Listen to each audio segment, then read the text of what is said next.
Praise the lord. దేవుని నామానికి మహిమ కలుగును గాక. ఈ దినము దేవుని వాక్యం సెలవిస్తుంది.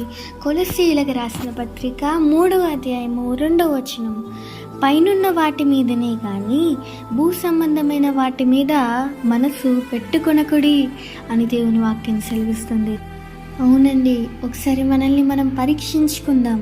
మన దృష్టి, మన ఆలోచన, మన యోచనలన్నీ కూడా, మనం చేసే పనులు, మరి మనం ఈ లోక సంబంధమైన వాటి మీద దేని మీద మనసు పెడుతున్నామో ఒకసారి జ్ఞాపకం చేసుకుందాం. ప్రియ సహోదరి, సహోదరుడా, నువ్వు పెట్టే దృష్టి ప్రతీది కూడా అది లోక సంబంధమైన వాటి మీద ఉందా లేదా పరలోక సంబంధమైన వాటి మీద ఉందా?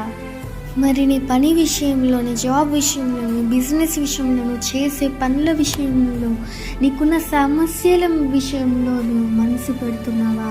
ఈ లోకానుసారంగా ఎవరి విషయంలో, దేని విషయంలో నువ్వు మనసు పెడుతున్నావో మరి దేవుడు నీతో మాట్లాడుచున్నాడు. భూ సంబంధమైన వాటి మీద మనసు పెట్టక పరలోక సంబంధమైన వాటి మీద మనసు పెట్టమని దేవుని వాక్యం సెలవిస్తుందండి.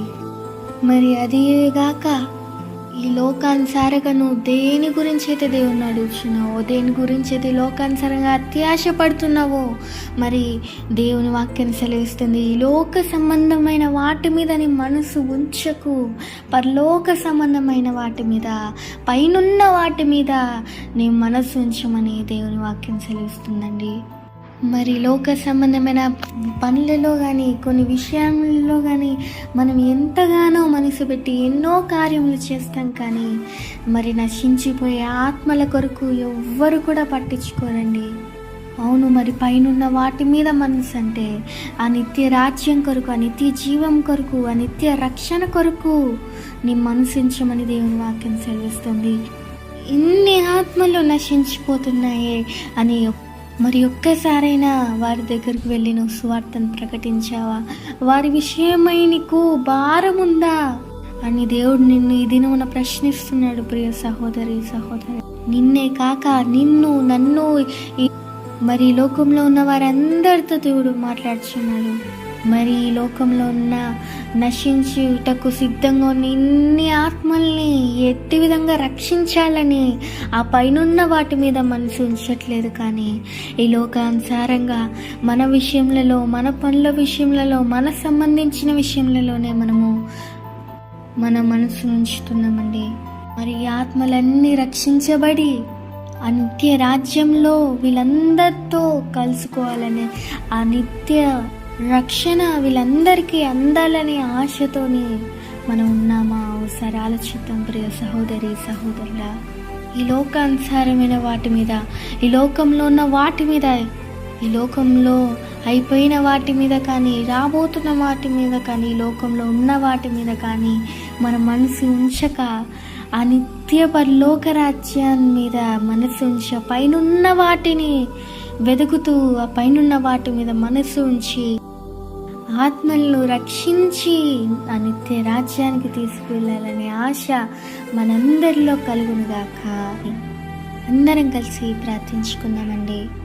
మహోన్నతుడైన దేవానికి వందనములు ప్రభువా, అద్భుతకరడానికి వందనములు యేసయ్యా. ఏమిచ్చినా తీర్చలేము నాయన. అవును ప్రభువా, అవును నాయన, మమ్మల్ని క్షమించు తండ్రి. అవును తండ్రి, మేము ఎంతగానో ఈ లోకంలో జరుగుతున్న వాటి గురించి, జరిగిన వాటి గురించి, జరగబోయే వాటి గురించి, ఉన్న వాటి గురించి ఈ లోకంలో ఎంతో మనసు పెట్టి ఉన్నామేమో నాయన. ఈ విషయంలో మీద, మా పనుల విషయంలో, మా విషయంలో మనసు పెట్టి ఈ లోకానుసారమైన వాటి మీద మనసు పెట్టి ఉన్నామేమో. క్షమించి యేసయ్యా. యేసయ్యా, మా హృదయపూర్వకంగా మేము చేసిన ఈ ప్రతి ఒక్క తప్పును ఒప్పుకొని విడిచిపెడుతున్నాం ప్రభువా.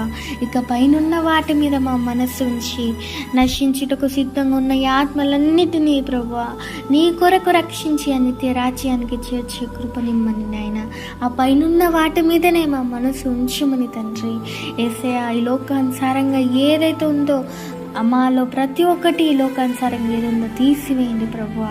ఈ లోకానుసారంగా ఉన్న వాటి మీద మా మనసు ఉంచక ఆ పరలోక సంబంధమైన వాటి మీద మా మనసు ఉంచబడునుగాక అని అట్టి విధంగా మమ్మల్ని మార్చమని ఈ వాక్యం వింటున్న వారిని దీవించి ఆశీర్వదించి ఈ హోలీ స్పిరిట్ మినిస్ట్రీస్ని నిండారులుగా దీవించి అనేక పట్టణములకు ఈ హోలీ స్పిరిట్ మినిస్ట్రీస్ ద్వారా సువార్త ఎంత అనేకులకు రక్షించబడటకు సహాయం దయచేయమని నా ఈ ప్రార్థన అంతటి అడిగి వేడుకుంటున్నాం పరమ తండ్రి. ఆమేన్, ఆమేన్, ఆమేన్.